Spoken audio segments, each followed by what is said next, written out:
ক্ষমতায় এলে বিএনপি সব জুলাই আন্দোলনের শহীদ ও আহতদের পুরো দায়িত্ব নেবে বলে জানালেন দলের সিনিয়র যুগ্ম মহাসচিব রুহুল কবির রিজভী।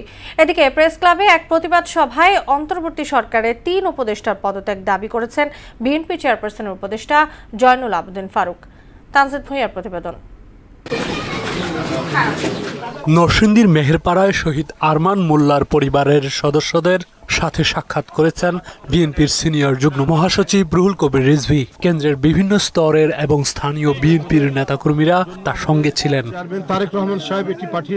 রিজভী এতে বলেন, শহীদ পরিবারগুলোর পাশে দাঁড়ানোর দায়িত্ব সরকার ও রাষ্ট্রের, যা বর্তমান সরকার পুরোপুরি করতে পারেনি। যাদের রক্তের উপর আপনার এই অন্তর্বর্তী সরকার এবং আরো যারা আজকে অত্যন্ত ক্ষমতাশালী মানুষ বলে নিজেদের মনে করছেন, নতুন রাজনৈতিক দল যারা গড়েছেন, যারা ডিসি এসপির অফিসে সারাক্ষণ বসে থাকেন, তাদের কাছে এই লিস্ট নেই কেন আরমান মোল্লার ছেলে আজকে এতিমখানায় থাকবে?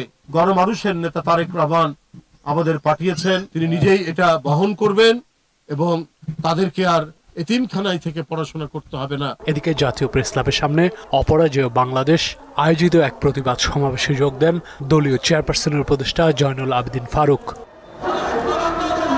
এ সময় তিনি বলেন, প্রধান উপদেষ্টার পদত্যাগ বর্তমান সরকারের সমাধান নয়, বরং প্রয়োজনীয় সংস্কার শেষে দ্রুত জাতীয় নির্বাচন জরুরি। আমরা তো আপনার কাছে নির্বাচন চাই, সংস্কার করেন, এমন সংস্কার করেন না যে সংস্কারের মধ্য দিয়ে করিডোর হবে, চট্টগ্রামের বন্দর অন্যের হাতে চলে যাবে। এমন সংস্কার করেন না যে সংস্কারের মধ্য দিয়ে ষড়যন্ত্রকারীরা নির্বাচনকে বিলম্বিত করে আপনাকে অস্থির করে তুলবে।